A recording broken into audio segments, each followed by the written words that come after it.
2024-এর জুলাইয়ের উত্তাল দিনগুলোতে সাধারণ ছাত্র জনতার উপর চলে আইন শৃঙ্খলা বাহিনীর নির্মম বুলেট।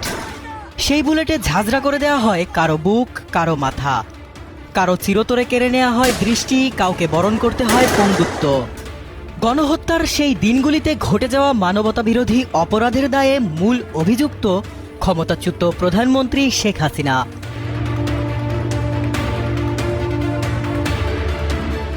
24-এর গণহত্যার তেমনই এক মামলায় আন্তর্জাতিক অপরাধ ট্রাইব্যুনালে প্রথম রায়ের ক্ষণগণনা চলছে। ঠিক 2024 সালের 17 অক্টোবর যে মামলার বিচার কার্য শুরু হয়েছিল, টানা প্রায় 400 দিনের ধারাবাহিক শুনানি, সাক্ষ্য গ্রহণ, প্রমাণ উপস্থাপন সহ নানা আইনি প্রক্রিয়ার পর হতে যাচ্ছে গুরুত্বপূর্ণ এই মামলার রায়, যার কেন্দ্রবিন্দুতে শেখ হাসিনা ছাড়াও আছেন সাবেক স্বরাষ্ট্রমন্ত্রী আসাদুজ্জামান খান কামাল এবং সাবেক আইজিপি চৌধুরী আব্দুল্লাহ আল মামুন। কালকে যদি রায় হয় এবং রায়ে যদি ট্রাইব্যুনাল ওনার বিরুদ্ধে শাস্তি প্রদান করেন, তাহলে আমরা আরেকটি কনভিকশন ওয়ারেন্টের আবেদন ইন্টারপোলে আবার পাঠাবো, তার বিরুদ্ধে রেড নোটিশ জারি করব। ট্রাইব্যুনালে মূলত 5টি অভিযোগের ভিত্তিতে ঘোষিত হবে এই রায়, যার প্রথমটি জুলাই আন্দোলনের আগুনে ঘি ঢেলেছিল। নিশ্চয়ই মনে আছে শেখ হাসিনার সেই সংবাদ সম্মেলনের কথা। তার মানে কি মুক্তিযোদ্ধার সন্তান নাতিপুতিরা কেউ মেধাবী না, যত রাজাকারের বাচ্চারা নাতিপুতি হলো মেধাবী, তাই না? 2024 সালের 14 জুলাই গণভবন থেকে ছাত্র জনতার তুমুল আন্দোলন নিয়ে শেখ হাসিনার করা বিরূপ মন্তব্যের জেরেই আন্দোলন ছড়িয়ে পড়ে। এই বক্তব্যের পর তৎকালীন সরকারের শীর্ষ মহলের নির্দেশে আইন শৃঙ্খলা বাহিনী ও আওয়ামী লীগের নেতাকর্মীরা সারা দেশে আন্দোলনকারীদের বিরুদ্ধে ব্যাপক হামলা আর হত্যাযজ্ঞ চালায়। তুই মুক্তিযোদ্ধার নাতি হিসেবে কোটায় ইউনিভার্সিটিতে ভর্তি হয়ে এমন বলে কোটা লাগবে না, তোকে তো ইউনিভার্সিটি থেকে বের করে দেওয়া উচিত। দ্বিতীয় অভিযোগ আরও গুরুতর। জুলাইয়ের সেই উত্তাল দিনগুলিতে কিভাবে হেলিকপ্টার থেকে গুলি ছোড়া হয়েছিল তা নিশ্চয়ই মনে আছে সবার। আমাদের গুলি করলো ভাই, আমরা বিচার চাই। হেলিকপ্টার দিয়ে গুলি ফায়ার করছে। এগুলো আমাদের দুইটা বাচ্চা মারা গেছে, একটা 15 বছরের আর একটা 12 বছরের। ট্রাইব্যুনালে অভিযোগে বলা হয় শেখ হাসিনা আন্দোলন দমনে হেলিকপ্টার, ড্রোন এবং প্রাণঘাতী অস্ত্র ব্যবহারের নির্দেশ দিয়েছিলেন। নির্দেশনা দেওয়া আছে, ওপেন নির্দেশনা দিয়ে দিচ্ছে, এখন লেখা লিখবেন ব্যবহার করবে, যেখানে পাবে সেটা গুলি করবে।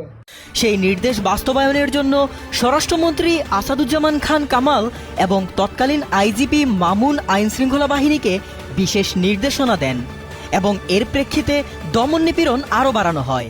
যে হেলিকপ্টার ব্যবহার করা হয়েছে এবং হেলিকপ্টার ব্যবহার করে র্যাবের হেলিকপ্টার থেকে গুলি করা হয়েছে, সেই ব্যাপারে আমাদের তদন্ত সংস্থা প্রমাণ পেয়েছেন। প্রধানের নির্দেশ বাস্তবায়ন করেছেন তার নিচের যারা অফিসার ছিলেন তারা, সুতরাং তিনি কমান্ড রেসপন্সিবিলিটির দায়ে অভিযুক্ত। 2 হাত প্রসারিত করে পুলিশের বুলেটের সামনে দাঁড়িয়ে প্রতিবাদ। জুলাই আন্দোলনের বাঁক বদলে দেয়া আবু সাইদকে হত্যার কথাও নিশ্চয়ই সবার স্মৃতিতে এখনো জ্বলজ্বলে।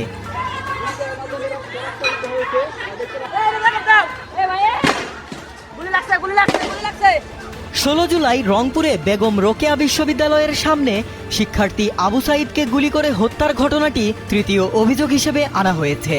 অভিযোগে বলা হয় সেই হত্যাকাণ্ডটিও তৎকালীন সরকারের দমনমূলক নীতিরই অংশ ছিল এবং 3 জন আসামি অর্থাৎ শেখ হাসিনা, আসাদুজ্জামান খান কামাল আর আব্দুল্লাহ আল মামুন এতে প্রত্যক্ষ বা পরোক্ষভাবে জড়িত। তৎকালীন পুলিশ কমিশনার এবং সরকারের ঊর্ধ্বতন কর্মকর্তারা পরিকল্পিতভাবে সেই ঘটনাকে ধামাচাপা দিয়ে ঘটনাকে ভিন্ন খাতে প্রবাহিত করার জন্য আবু সাইদের সহযোগীদেরকে আসামি করে একটা মামলা দায়ের করেছিল এবং যারা হত্যার শিকার হতে পারত তাদেরকে আসামি করে জেলখানায় বন্দী করা হয়েছে।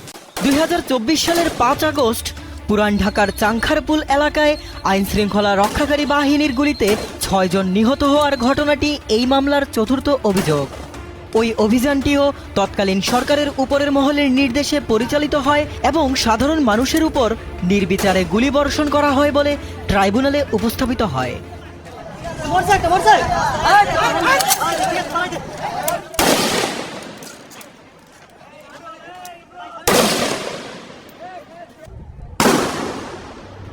ছাত্র জনতার আন্দোলনের সময় আশুলিয়ায় ঘটে আরেক ভয়াবহ ঘটনা।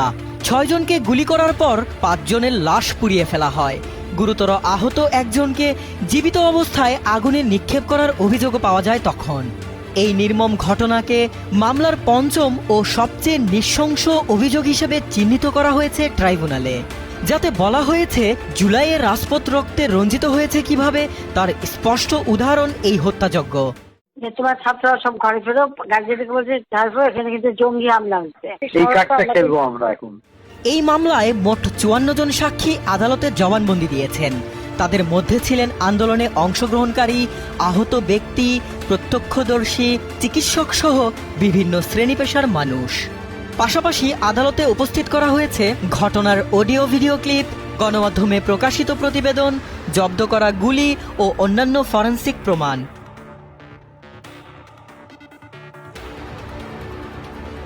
জাকারিয়া হোসাইন, যমুনা নিউজ।